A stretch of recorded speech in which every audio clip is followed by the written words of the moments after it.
What's up, everyone? Tag a friend and let them know we're about to get into it.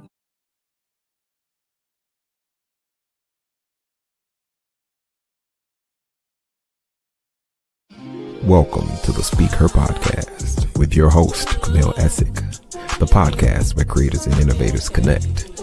Let's get started.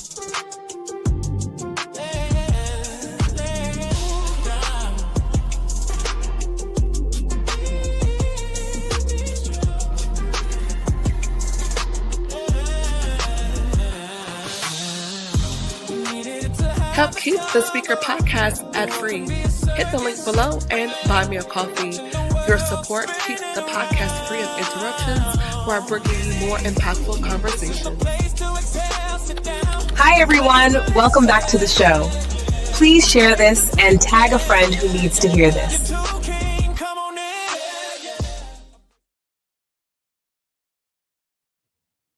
Hey everyone, happy holidays and welcome back. This is Camille Essick. I'm host of the Speaker Podcast. This is the podcast where innovators and critics connect. What I need you to do right now is hit that notification bell and subscribe across all social platforms, iHeartRadio, Spotify, and Pandora. We're about a little under 300 downloads away from hitting our end of the year goal of 11,000 downloads across all streaming platforms. And I'm working to build the YouTube channel, so slide over there and subscribe. The intro that you heard, I wrote that myself, and then I use AI to create the musicality of it. So I do have new songs. I just released a remix to Delulu last night. So now that is also streaming across all platforms. And I did release the visual, which is also on my YouTube channel. And so what I've been doing, you all, is taking some of our most popular podcast episodes and flipping them into music to create a soundtrack for you all. So not only do you have the podcast, but to increase the experience of the entire, I guess, Speaker Podcast multiverse, I'm gifting you all with a soundtrack. And those downloads are free on social media. So be sure to hit that notification bell and subscribe. And I'm so excited. I don't know. I might give y'all a Christmas song. I don't know. We'll see. We'll see. But enough about me. My brother and friend is here. He has literally been here since season 1. He is a veteran. And we literally call him family to the show. The amazing award-winning, my brother and friend, y'all clap it up, Derek D. Ross. Hey. Yeah, I got some applause now. Listen, I'm here for it all. Yes. So, it's been a minute. What? No, you were here for Heart and Soul. Yeah. That was an amazing event. How was your Thanksgiving? How's everything? Thanksgiving was lit. It was good. I enjoyed it. I didn't travel, but I was very intentional. I've been really focused this year on, finding the spaces that serve me, not overextending myself. So what's good enough for me to make sure I feel like I showed up, but then also had space for me. So I did a lot and still felt like I had more. I went to a Zumba class on on Thanksgiving morning. I had a turkey burn on that Friday. I had to teach class on Saturday, and I went to another class on Sunday. So I was dancing. I went bowling with some friends and family. I saw my cousins. I did a lot and still felt rested. So yes, it was a good one.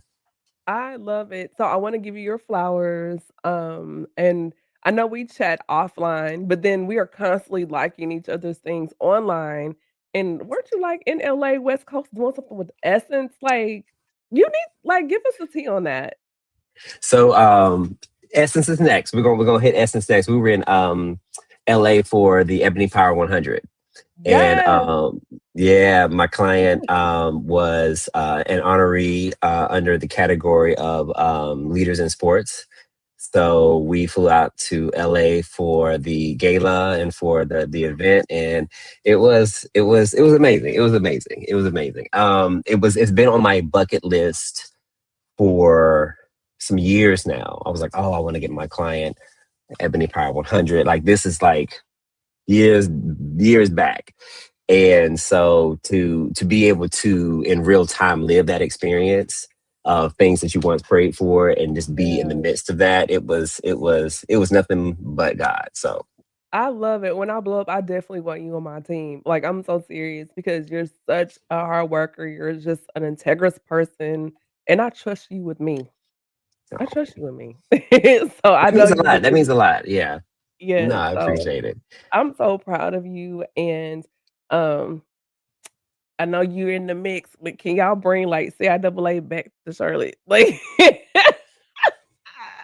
I know, yeah, it's okay, I just had to put Yeah. that out Well, there. they just signed an extension in their contract, so they'll Originally, be yeah, in Baltimore yeah, for I don't know how many. Usually it's like a 3-year deal, but I don't know how long they'll be in Baltimore. But they did extend the tournament in Baltimore. yeah, Charlotte came close. They I think they submitted a bid. What I was reading, they submitted a bid for the tournament, try to get it back in Charlotte. But you know, yeah. What's so wild yeah, is I didn't really know about it, and when I moved here, it was literally, like, weeks between me getting here and then it happened, and we were just hmm, connecting. You, like, come out, and I literally was still, like, unpacking and kind of feeling overwhelmed by being in a new city by myself, yeah, and if I had known it was that huge, I would have gone, and then the next year they went away, but I hmm, really hate the fact that the city did not appreciate the power of Black dollar, and I really think Charlotte white Charlotte, Imma go ahead and say it, they're missing that money, and they've been trying to woo them back, and they're just like, "You had us, and you didn't do what it took to keep," so that's yeah. just how I look at it, but I'm happy for them either way. It's just I was like, "Man," it was right across the street from where I work, like, dang. Yeah, Yes.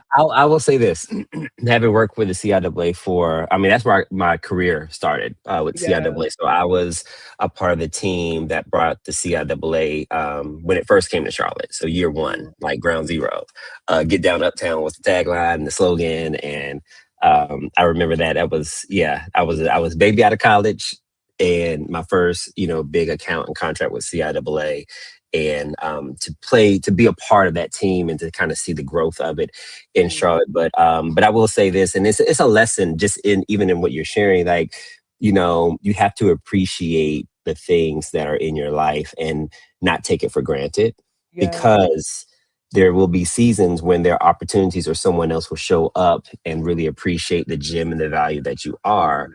and show you the respect and the love that you deserve, and Mhm. you will move to where you're valued, right? And I that's like totally agree. people, friendships, yeah. Yes. So you know we'll see. Yes. You never say never. It Never may, say never. in the Yeah. future, it may come back. Yeah, I'm rooting for them only because right now what we're seeing with this whole anti-DEI situation, Hmm, that, um, it only speaks even louder yeah, to the impact and the power of our money, our dollar. hmm, We've seen yeah, that through the Target boycott, and with that, and I think the city of Charlotte is really going, "Oh," and so yeah. value and understanding value and taking things for granted. Not just with economics, like you said, with relationships. Hmm, Absolutely. yeah. You have to in the times that we're in now, you have to have unapologetic and fierce allies and supporters. You can't question. You can't have a question about, are you really supporting me, or is there another agenda? You have to have true and avid supporters that Mhm. is going to be down for you no matter what, and not move at the sign of pressure. And I think that's the season that we're in. And I think the CIAA definitely has a partner in that with Baltimore and their mayor, and all the folks there. They really do value. And actually CIAA just brought the football championship back to Durham. And so they just had it a couple weeks ago at Durham County Stadium, and the Durham Sports Commission here, they were, rallied behind it, supported it hands down. And so it's back here. I don't know how many years, but they moved it from, it was in Salem, Virginia, right outside of Roanoke. And then they brought it back here. It used to be here years ago, but they brought it back here to Durham. And so you see that kind of support with the cities that really support the growth and your mission and vision and what you're trying to do. So it's for everybody, that's a lesson. Support those that support you, because they will make sure that you're seen, you're heard, you're valued, and you get the respect that you deserve. So Yes, and kinda touching on another, you celebrated 10 years with, the Inspire project, and even with that coming to, we'll say a pause, like, yeah. how do you manage those moments where there's a pause or even an exit? and Hmm. not to we use the term, "Oh, bittersweet," but how do you sit back and Hmm. reflect in those moments? But to say, "But it was 10 years, and Yeah. we did that." Like Yeah, it's it is bittersweet when you see things come to an end or to a transition, I would say. mhm, It may be the end of that particular version, but it may be transitioning into something else that may, like a caterpillar, that may evolve and turn into something, beautiful later on. I think mhm, with We Inspire in particular, we had a lot of conversations around what was in the best interest of the organization based on the support that we were able to provide as a board and what was really truly needed. And I think sometimes when you come to those points with any organization or any decision, you have to be honest mhm, with yourself about the realities, while also, hey, two things can be true, right? We can celebrate an amazing organization or whatever the situation may be, that we did amazing work, but then also you know can we sustain it? Can we continue to provide the quality that it's needed in this season and this time? And the answer was no. And so with that, you have to learn how to release and let go of things that when it's mhm, time to exit, and still champion and support it. And so we were very intentional about, making sure we kept the website, we kept the social media pages up and archived so people could still go back and read the mhm. amazing stories. So it becomes more of a archival of Yeah, like a time what we, capsule, yeah, yes. time capsule. It's there, and then people can always go back to it. They search it, they'll still find it. And I always say, you never know. In the future there may be a rebirth of something in the future, but I think sometimes you have to let things go so that you can grow and evolve, create space for new experiences, Mhm, and that can actually. Pour into you and create new ideas or new ways to maybe recreate something or yeah, create something that was an inspiration for a season in time, and that leads you maybe to create something new. So yeah. so that's kind of how I look at things in that aspect. Yeah. So, turning the corner here, and we love to talk about Black men and mental health here. Yeah. And one of the things I want to ask you, just from the male perspective, as far as how do you differentiate between like I'm managing it versus like I'm shutting down? Like, how do you Mm. navigate and tell or decipher the differences between that? That's a good question. I think when I think about managing something, I think about that it's actually doing the work, Mhm. right? If you think about a manager or whatever, you're really, managing people, you're managing expectations, you're, looking at experiences, you're doing a lot of different things as a manager. That role is can be very vast and wide. But for me, when I'm managing like a situation or something of that nature, especially when it comes to mental health, I'm actually doing the work. I'm Mhm. going back. I'm, looking at notes. I'm revisiting conversations. I'm, actively, having conversations and doing the whole work that my therapist gives me. And so for me, it's the management part is I'm in it. I'm doing the work. I'm actually putting, like they say, feet to pavement and actually walking what I'm learning and talking so that I can, see the real time lessons or impact of what I'm learning or the slips that I'm making, right? The only way that we are able to learn and grow is by in the doing. And so if I'm just sitting on it, I don't actually get to see, all right, how do I put this into practice in real life so that I can get the real time feedback to then make adjustments or say, oh, wow, like this Mhm. actually is working, or no, I need to pivot and try a different method that may work for me. And then what was the other part you asked about? So managing versus Oh, just managing versus shutting down. We use shutting the down. point, yeah. Shutting down, yeah, it's just that lights out. I don't want to talk to nobody. I don't want to do nothing. It's literally like the shutdown. And I've been in spaces where it's has been so overwhelming that I can't do anything but shut down because Mhm, it's too much of an input. Like there's things firing on all levels, and I don't have the capacity to really distinguish or to filter through. So I have mhm, to shut down. Like I need to shut down. I need to reset. And so for me, shutting down is being quiet. mhm, It's kind of getting in my quiet spot. It's sometimes that looks like just going in the safe spaces that feel safe for me, going to work out, being around my people, even just like a lot. I find myself a lot of times, driving home, either going to class, well, most of the time coming from class, or in the mornings, I don't have anything on. Yeah, like you're It's just silent. quiet Yeah. because it's so loud all the time. There's so much talking, music, movement, and then I'm in my car. Overstimulated. Yeah. Yes, and I love it, and I'm just like, oh. Yeah. And so sometimes for me that is the shutting down. It's just being quiet. Like I don't need to Mhm. hear anything. I don't even want to hear music. Sometimes I'm just like I just need to just to be still, right? Be Mhm. quiet and just breathe. So Yes. So even in this space, and I like that because I was actually thinking about that today. Um, uh, just at work, can be overstimulating. mhm, People, elevators, just movement, lot going on. And so for me, I love coming, into my residence after a long day. If I've been in the office that day, and I talk about it before, but LED lighting is my thing, and I mhm, have it in strategic places around my place because I can put it on sunset mode, so it's very soothing. I don't mhm, do the flashing, I just create, my color palette where it's just very calm, very chill.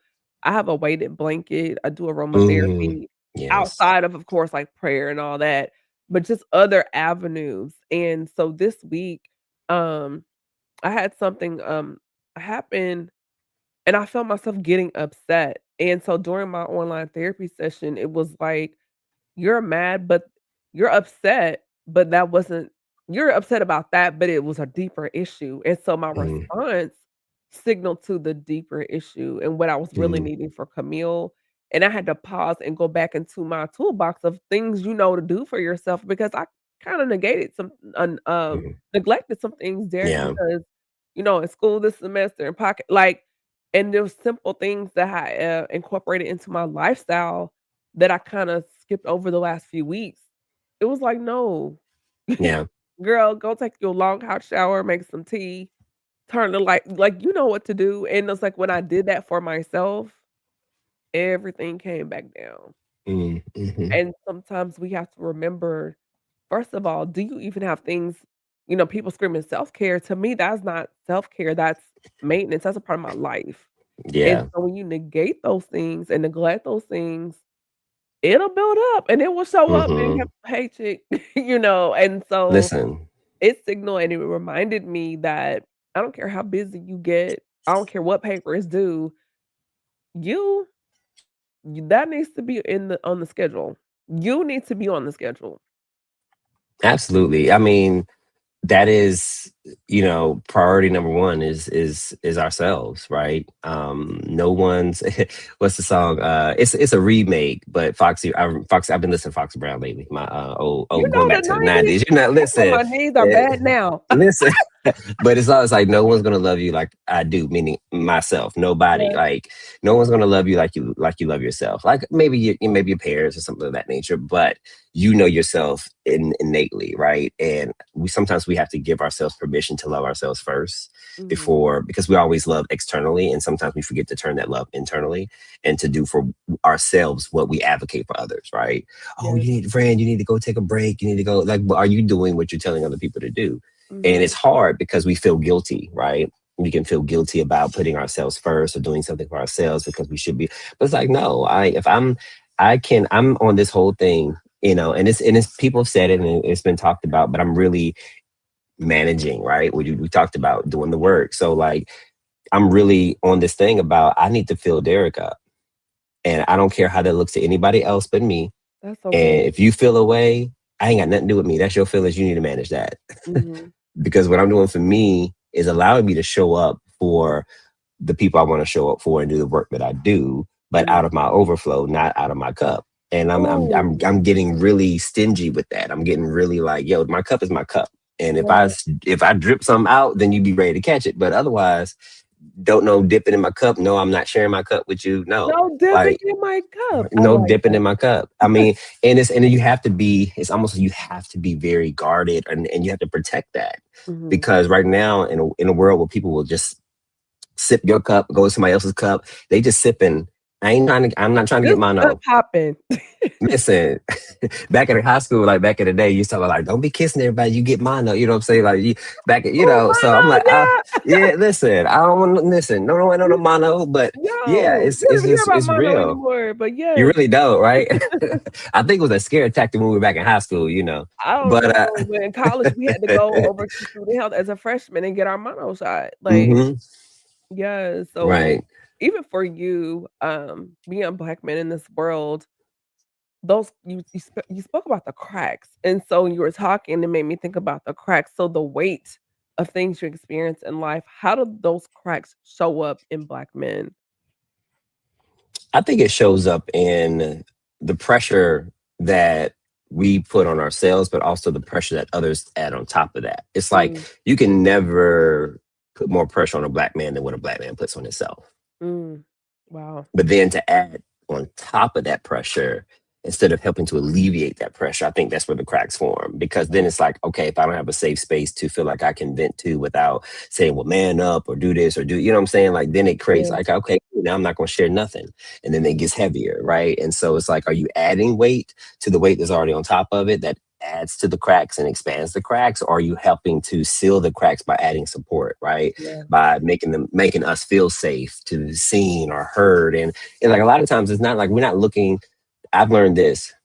It's two things. Like I'm not looking sometimes for people to solve my problem because I know most people can't solve a problem that I have. I need to figure that part out. But mhm, offering support, knowing that I can go and ask for support if I need it, right? Just knowing the avenue is there is enough. Sometimes just to alleviate some of the pressure that I'm not alone. And just like when we had Heart and Soul, and we were on a panel full of brothers, and everybody's yeah, talking about some of the very similar experiences, even though we all have all different walks of life. Just being in that room together alleviated some of the pressure because it's like I'm not alone in yeah. some of these things that I'm feeling and thinking, right? And to hear that from other men that look like you, and Yeah. that's one of the reasons why I love doing that and bringing that to you all because I feel like that space is needed for our brothers, hmm and I just wanna continue to curate a safe space for y'all to have those conversations because just even with that, um, as a woman just hearing the pressure, it's over the last few years doing it, it has really shifted how I interact with men, especially our hmm men. And just having that awareness and that emotional intelligence, we speak about it for ourselves, what we want, Yeah. but then how do I reciprocate those emotional needs to the men around me that are my brothers and hmm friends? Yeah. And then it opens a pathway because like although and we talk about this, the human experience is very similar across the board, right? Mhm. There's nuances and things that are different based on race and gender and things of that nature, but as a human, a lot of the fundamental things are baseline. And so when we're able to open up dialogue, open up conversation, share rooms where we start to hear some of the similar things that we are all dealing with, again, same script, just different cast, different scenarios that it might be set in, but at the baseline it's the same. It's like, then it creates more space for, black men and black women to have more conversations, honest conversations, safe conversations, and find more commonalities even between our communities, right? Because Yeah. they're so it can be very separating sometimes, Mhm. but under the surface is it's we're all in this thing together, right? We're all in this world together, and what I might have may be able to benefit and help you, and what you need from me and vice versa, what I need from you could be the healing things that we need. But because society, the world, even our own people sometimes can sow divisiveness within that community, instead of saying, hey, you know what, I'm feeling heavy, maybe my sis is feeling heavy too. Or you saying, Mhm. maybe I'm stressed out, maybe my brother's stressed out too. Let's figure this thing out. Let's just talk, let's have a conversation, let's be safe. Yeah, So and those little things, like, I know you and I text each other, we'll be like, "Hey, how you doing? Don't want hmm anything, just checking in, are you good?" yeah. And I just think those little nuances, can help, and so in that, um, hmm when was the last time you felt genuinely seen without having to explain yourself? Ooh, I know you like, "Girl, what?" genuinely singing without having to. You Yeah, know what, it was recently, I was in Houston, And one of my good friends came down to the event that we had, and they were there and they helped out. And it was almost like just picking up where we left off. Like Mm-hmm. we were finishing each other's sentences. Like I needed help with something, and it's almost like they read that, like, hey, what do you need? Right. And so, and then that whole weekend was just like that. And it was a reminder for me that there are bonds and friendships that are really predicated on just that vibe, that energy. Like, you ain't got to say nothing. I got you, type of thing. And I think sometimes we have to experience that. We have to be reminded that those types of relationships and spaces do exist. Like, it's not always you got to be on guard about, okay, do they got my best interest? You know what I'm saying? Like, that is not always the case. Like, there does exist relationships and friendships out there where, you can be seen and not have to say a word.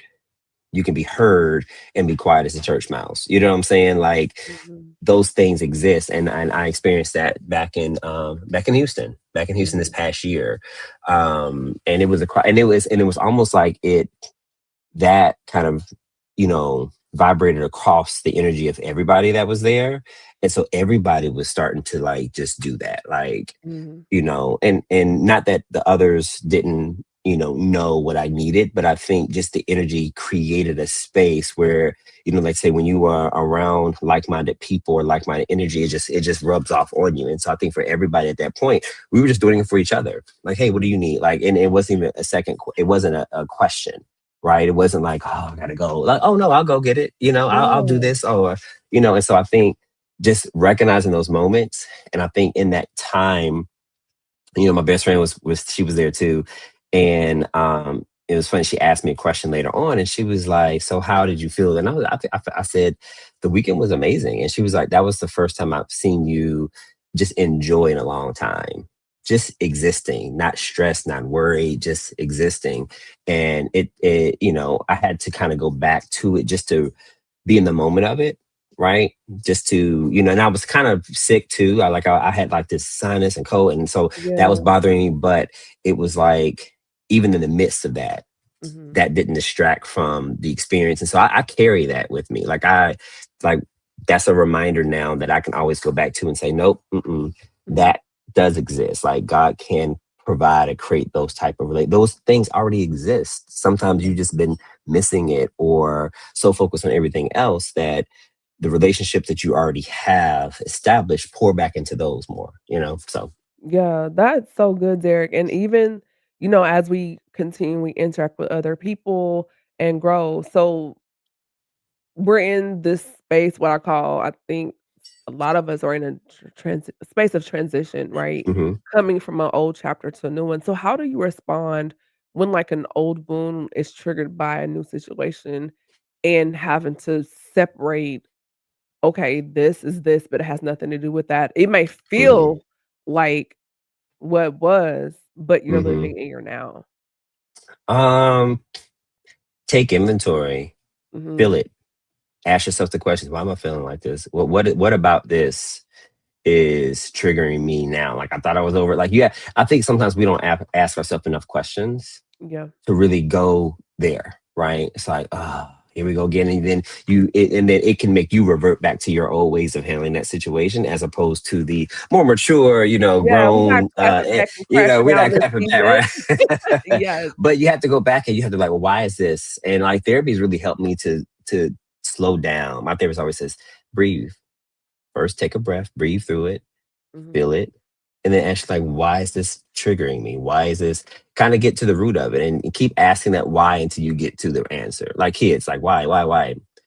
About 5 whys in, you should be close. You should be at it, Mhm. and then you can choose how you want to respond at that point. Like if it's Mhm. somebody, let them be that. Let them be how they're gonna be. I don't have the energy to try to change who you are. I don't want to change who you are. I'm gonna let you Right. be and do what you do. And then I've been reading Mel Robbins, The Let Me Theory. Okay. Is it Mel Robbins? I don't even want to say it wrong. Yep, it's Mel Robbins, The Let Them Theory. And so, and that's really helped me in part of my therapy. It's like, let them. Let them be That's mad, let them real. be petty, let them do whatever they're going to do because I'm not in the business of wanting to try to control somebody else because that drains me. And It then does. I get to choose what I want to do from Mhm. there. So let them, then let me. And that's what Yeah, she teaches offense me. is a choice. Yeah, then let me. What I want to do? Okay, I'm going to go about my business, or if I want to respond, I can. But I get to then empower myself to choose what avenue I want to take as a response to letting them be who they are. Mhm. And so I'm like, and it's funny because a lot of times people's issue has nothing to do with me, Mhm. nothing. And I used to make it mean something that doesn't mean. I used to make it mean like, oh well, maybe I'm not a good friend because I didn't do this, or maybe no, I'm good over here. You figure that out. You know what I'm saying? And Yeah. so that's helped a lot just in moving when especially when things from the past try to come up. Even things that may come up in me, right? Old me voices come out. You know what I'm saying? And you have to fight them back. I've had, imposter syndrome when I was in That LA, was big. Like, you were doing LA. Ebony 100, but that was one of your biggest moments, and you're gonna have even bigger moments. And I was like, "Derek is in his bag right now." And I was I didn't all in want the comments like, "Yes, friend. I'm Yeah." gonna tell you a secret. I didn't want to go. I didn't Why? want to go. I Why? don't know, I was in a space where because we found out that with the gala, the honoree, and Mhm. they get the honoree and a plus one. So it was like, hey, you only get one. And so we were like, hey, well, we got the PR team, things of that nature. And they was like, well, we'll figure it out. We'll see. And even up to like the day before I was leaving, they was like, no, sorry, we only have seat enough for the honoree and a plus one. Okay. And so I think so. My best friend was like, no, you're gonna go because my client was like, no, y'all coming. We're celebrating. Even if y'all don't go to the event, we're celebrating.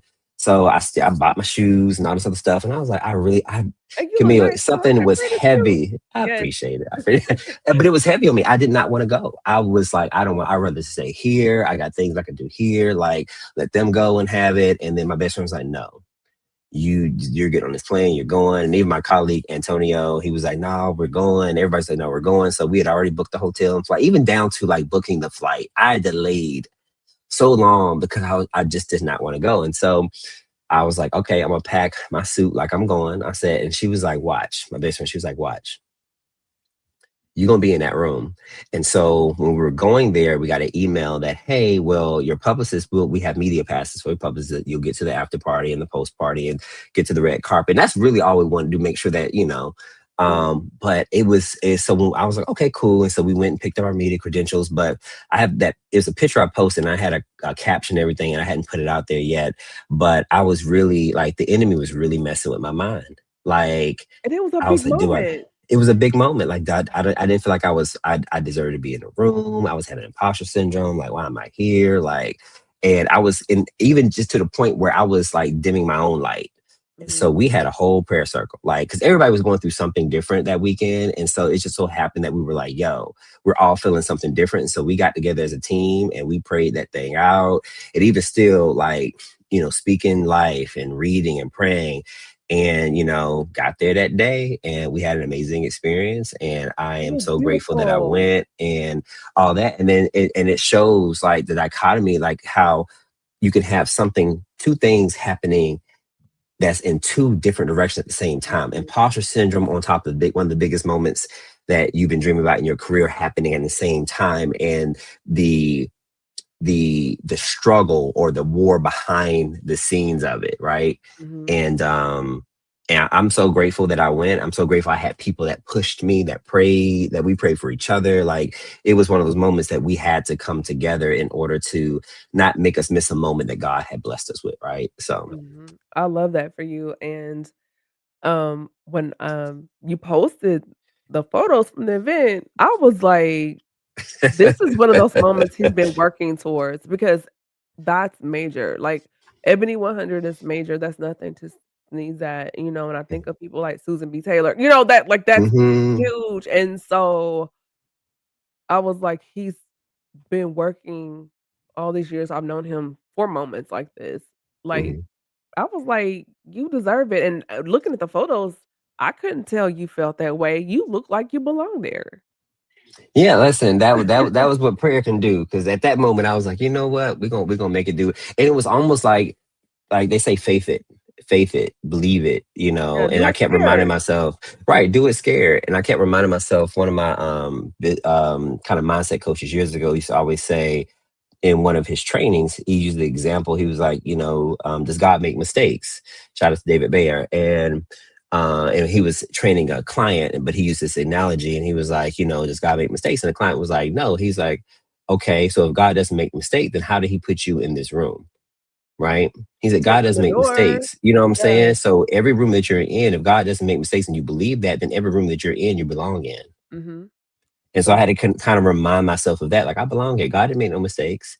I Yeah. am here. I have access. I'm in here because I belong here, because this is, this is what God, where he wanted me to be in this moment, in this time. And so I'm going to be a good steward of that. I'm going to honor that. And I'm going to put my flesh and those feelings aside and really allow God to just pour in. I would say, add your super to my natural. And and then you go in and you do what you do. And then it was amazing. Again, it was a great experience. And I am so grateful to have the community around me, the tribe around me, and then of course, the Father to push me through. So Yes. So with that being said, as we dig a little deeper into this conversation, what truth about your manhood do you wish you could say without fear of judgment? truth about my manhood that I could say without judgment. Or the like you wish you could say without fear of judgment? It's funny because I don't I don't think I have a fear anymore around. I think, I would say this, like, even when I teach Zumba, Mhm. I embrace my soft side. I embrace, I believe that we both have masculine and feminine energy, right? Yeah. And I used to with Zumba, I used to be like, oh, I gotta do it. I gotta tough it up on certain movements. I'm Give like, it no, Sean if I T. I right. If I'm an instructor and I am teaching a class and my class is primarily women, Mhm. I'm not gonna go straight, Beyonce, but I am need to teach them and show them the sensuality of it. If the song is giving sexy or whatever, then I need to be sexy and Yes. help and give them permission to also open up and be sexy. And so And I I've think for seen you me, teach, and I would say, not sorry to cut you off, mm, you instruct women from all walks of life, all body types, and a lot of women have had insecurities about their bodies, and being in your class, you create such a safe space for women, and so the way you show up is yeah, I get it. no, I appreciate because I think about it from this point, like if a man and if a black man at that white women, Hispanic women, black women, old, young, and if they can see this man in front, be sexy, roll his body, roll his hips, things of that nature, and being authentic to the culture too, like Caribbean Mhm. music and things of that nature, like you be authentic to that. That gives them permission to be like, oh, if he can do it, I can do it. And so Yep. that's all. That's for me. That's what it's about. Like, use me. That's a gift. That's a talent. That's use me to then help other people feel confident, feel safe in a space when they've been out in the world at work, being fussed at, ridiculed, or whatever the case may be. Come to this space where you can just let it go and let loose and just be your authentic self and tap in. And Mhm. so for me, that's a responsibility. That's something I enjoy because it helps me too to release and not I'm not nobody. The stereotypes out there, y'all can have them. Like, I'm gonna be Derek 100% who God created me to be. And if anybody has a problem with that, that's their problem, not mine. So, Period. period. Yes. So yeah. Yeah.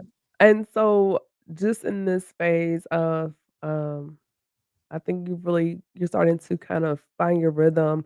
What is hmm the especially from the black perspective of a black man, what does healing look like for the version of you, right now that still feels unheard?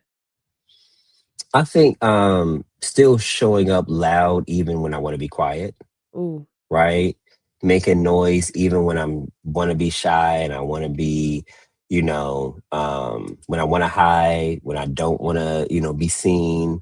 Mhm. That's when I need to be seen, right? Because I think what that does is that helps to give that gives the world another view of what it means to be a black man. again, because we're not monolithic, right? Every black man, every black woman, every white man, white woman, everybody. No one is the same, right? Right. So we have to. I always believe through my life and through being a black man, I get to show the world what it means to be a black man through Derek, right?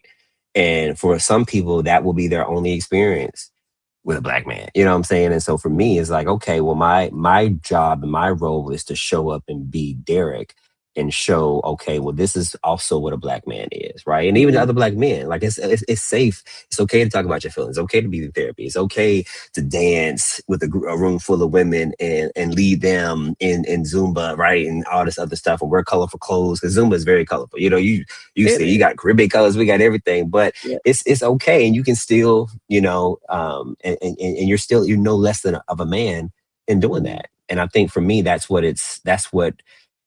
I feel in those moments when I want to shy back. It's like, nah, you gotta even step forward even more in that. Gotcha. So, even with that, and trusting, like, you with you, how do you rebuild your trust with yourself after you've acted out of pain instead of clarity? Ooh, you getting deep tonight. Listen. I'm trying to be a better Right. podcaster, okay? Come on, Lady C. Right, we call you Lady O, so Lady C. And y'all go ahead and subscribe so we get this 11K. Yes. But no, I think for me, it's almost like how we say we have to give ourselves grace to be okay with not knowing what we didn't know at the time. Mhm. And not judge yourself based on who you are from the lens of who you are now. Don't judge your past self. I think that's the critical thing because it's so easy Let's for go us there. now. Yeah, let's go Let's there. Like go it's there. it's Yes. easy for us now to look back and say, oh, I should have did this, I should have did that, and that. It's like, well, no, because you did what you knew to do then with all the information, with all the experience, the wisdom, whatever you were and who you were at that time. You made the best decision for you at that time. It's unfair for me today to judge Derek 10 years ago or last year. I didn't know. And it's almost like when we see people on social media or if we're watching a TV show, like, I would have did this. You don't know what you would have did in that moment. And so we do the same thing. Yeah, we do the same thing to our past selves. And we have to give ourselves grace to be like, you know what? I knew what I knew then, and I made that decision in the best. I may have done something different today, but I'm not the person then that I am now. And so that's the grace. It's like almost like your big brother has to look back at your little brother, your big sister has to look back at your little sister and say, you know what, it's okay. You did the best you could. And so that's how I contend with like when things in the past come up. I'm like, I was different. That was me then. And me now wouldn't do that, but me now also has the wisdom enough to be gracious to the me then and not hold judgment or guilt for that. So When I think about those moments where you reflect, oh, if I hadn't done that, I would be here by now.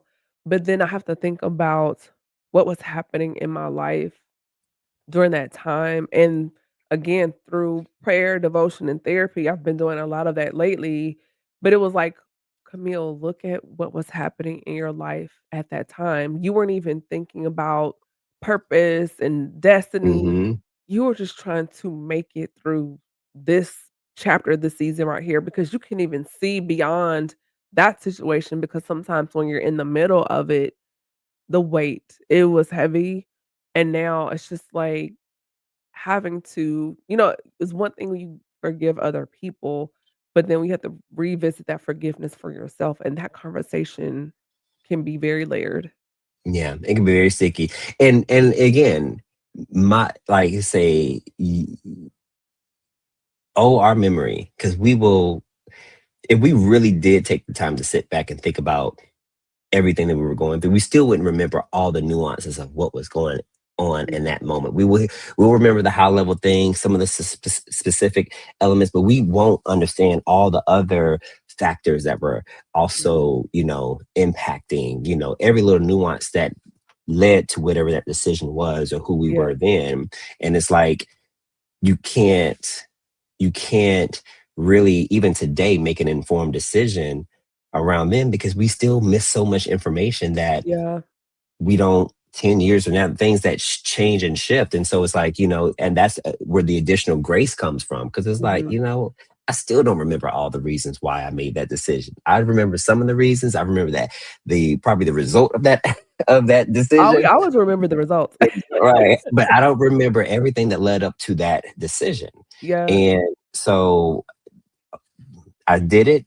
I own it, but I'm not the me now that I was then. And I Yeah. give myself grace for who I was then to say, Mhm. hey, whatever decision you had to make, listen, you did the best that you did with what you knew and what you had. And, you know, anybody else in that same situation would have made a different decision or another Yeah. decision, or may made the same similar decision, right? And so it's like, how dare someone, even myself, you know, judge or make, myself feel guilty or talk down to my old so because we're all of those versions of us is still a part of who we are now, Mhm. right? And so some part of that version of you is still going to feel hurt if you attack it. You know what I'm Yeah. saying? And so you have to remember that we all are still coexisting in this one human Yeah. body. All the versions of us, we live multiple lifetimes, I believe. If I think about high school and college, I was a whole different life, you Totally know? different life. Totally. So Yeah. yeah. And even with that, even when we're waiting, we were talking before we went live, and I was talking to about Bible class from this week Hmm. and how my pastor, some of the talking points, and he got to um, delay frustration and Hmm. Hmm. because waiting on God, and so I was listening to something, leaving the office, coming back to my residence, and the person I was listening to, she said, we take delay as judgment or punishment when actually the delay was actually part of the process, and Hmm. it's not a final decision from God, it was actually part of the process and not judgment or Yeah. decision. And to realize that if he had given it to you then, the people around you would have destroyed it, or the weight of it, because it's so awesome, you would have destroyed it because you didn't realize the worth of it, but it wasn't a part of his final decision for your path, but actually part of your process. I one thing that I do wish that I'm working on Mhm. is being more present when those moments show up, Yeah. to not react in the emotion of the delay, but to remember the plan that he has in the moment of the delay. Because the delay, I'll be mad. Listen, I I've been did this. having Listen, whole still. Baptist fits like Jesus. Listen, I done did this, and that. It's like, hold up there, hold Falling on. out like a Mm-mm. toddler on aisle 2, mad. And I got to reel it in. And sometimes it takes me a minute. Because I can get so focused, and I ask God to forgive me this a lot of times. I'm like, God, I am sorry for moving without consulting you. Forgive me and help me to be a better steward, to know to consult you before I move. But a lot of Yeah. times I am on A to B. I'm on to the next thing. And then when Mhm. something doesn't happen, I'm like, hold up, okay. And it always shows up because something doesn't feel right.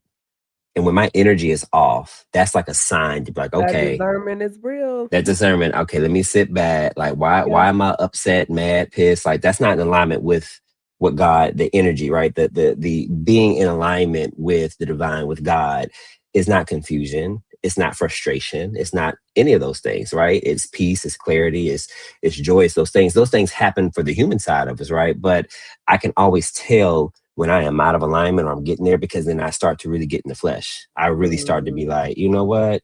And I'm like, hold up. What's going on? And then let me reflect, like, God, okay, there was moments that I had to wait and you showed up right on time. So this is no different than that. You are moving.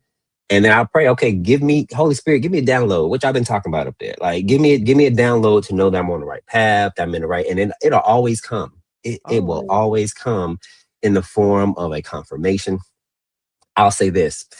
Going to LA, I was praying. I got on the plane from here and I was like, God, okay, you know I don't want to go, God, but I just need you to You be in the don't. midst You because know I don't want to go. you Wait a know I don't minute. want to go, God, but just be in the midst because I had so much anxiety about traveling. This is when government shutdown was going on. I Oh was like, yeah. God, I don't want to be in all this. I was like, and that was eating into it. But did he not make it smooth for you? Listen, and that's why I say it's the God. I call it the God wink, or somebody shared with me, and I took it. I can't remember, but it's like the God wink. Like when he winks at you, like I got you. I'm with you.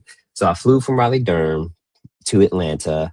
I took a late flight because I went to see Brandy and Monica in Greensboro, and I was like, I didn't want to get up early to have to catch a flight. My best friend was here, and all the other stuff. So I took a late flight on Sunday. So I packed up, and here's how the enemy messes with you. I already knew what outfit I was going to take. Couldn't find my black shirt. And I was like, mall was closed, and my mom was like, "Where's the black shirt?" I was like, "It's not." She was like, "Is it in your room?" I was like, "Mama, if it was in my room, I would know." She said, "Well, I said, you have never hung up anything in my room. It's not in my room." And so I'm getting snappy at people around me, right? And I was like, okay. So we find the black shirt. So I was like, okay, because like I already knew what I wanted to wear. So because it was one more thing that I had to now figure something else out. It was just adding to my frustration. Like you already don't want to go now. You can't find the clothes. Why? All that. So found the clothes, got everything together, got to the airport. I was like, all I'm right, gonna say it God. again. His friend was cute too.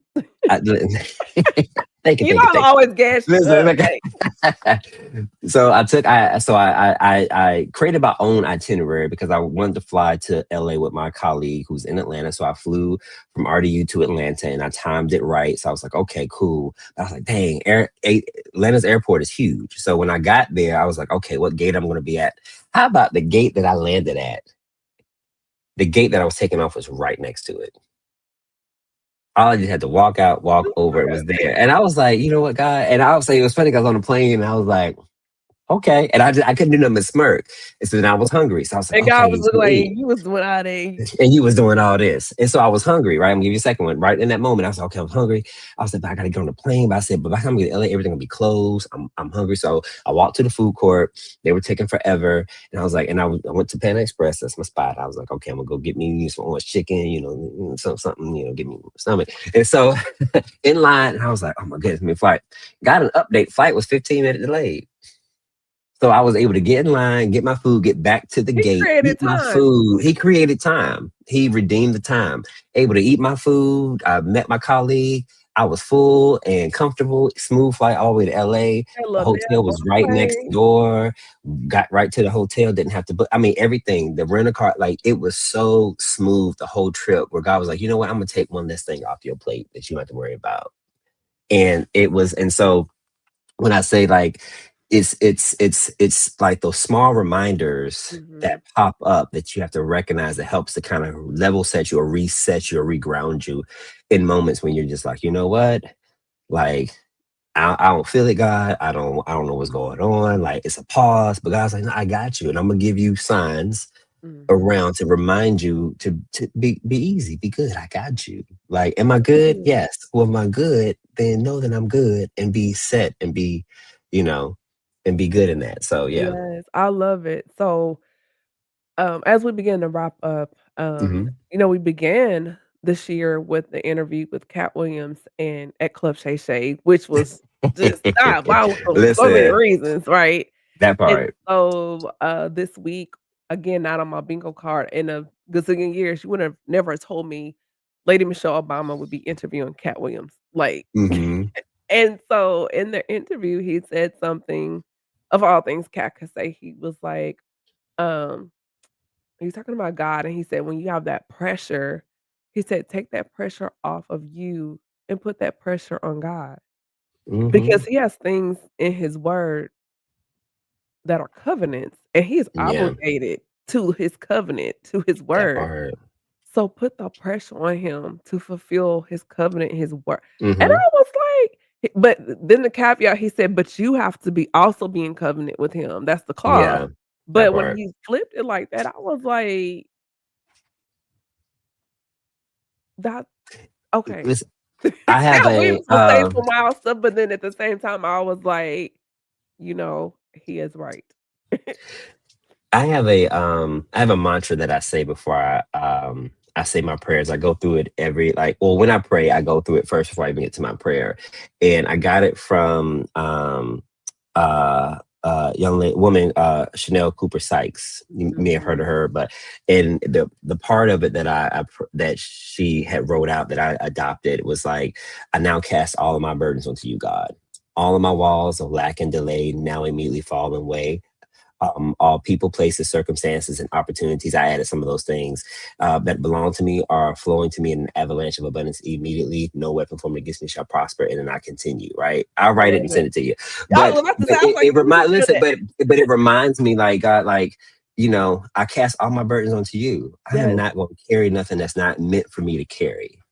You say cast them onto me, so I am going to cast them. And we have to remind ourselves, because we'll try to hold it in our own human strength and be mad and be heavy. And it's like, no, God says cast your cares onto me. So listen, here you go. You ask for it, here you go, God. I love it. So our co-host has one thing for you before we begin to wrap up. Before we wrap up, what are your key takeaways from our conversation? And where can our listeners find you on social media? Well, thank you for asking, Jazz. So key takeaways. I think the biggest thing is, I would say, you belong in every room that you step into. Never doubt your divinity and who God created you to be. Like, you are uniquely and wonderfully made, and it's only one you. And if you weren't supposed to be in that room, you wouldn't have been in that room. So just know that every room that you step in, own it.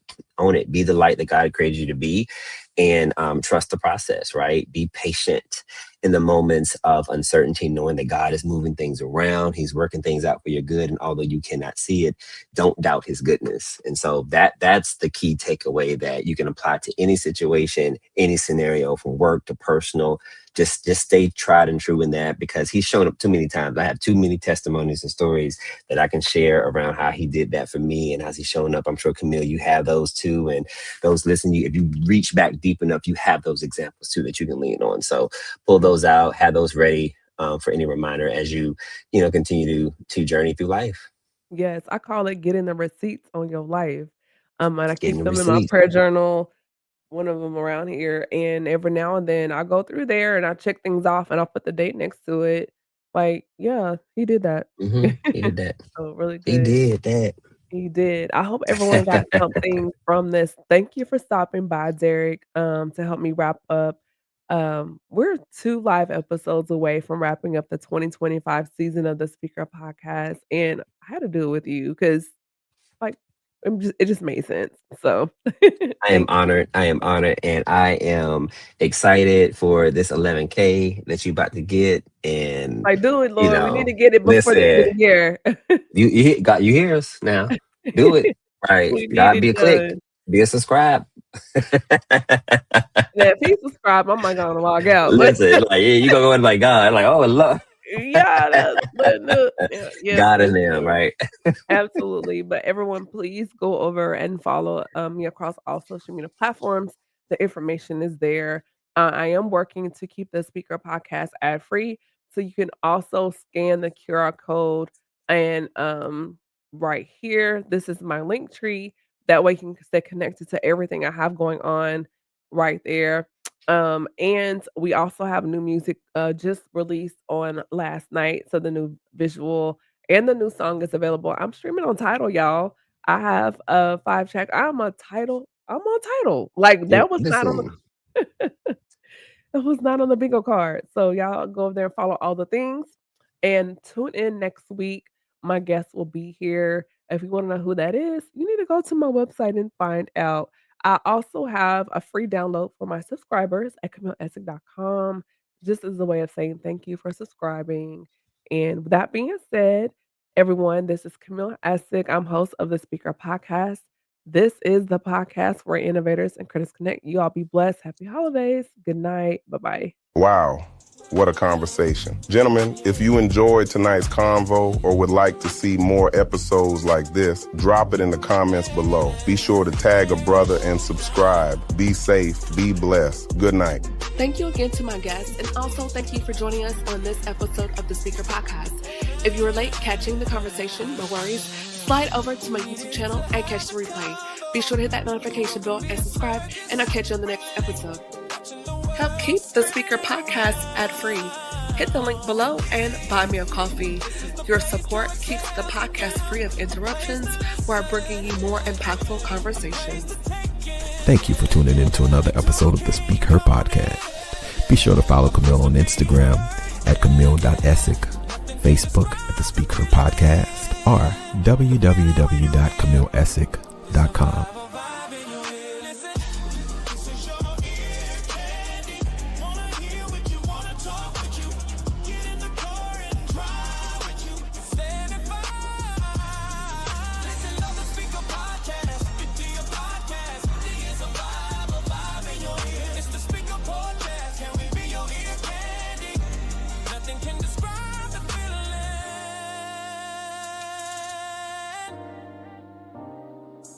Listen, love the speak.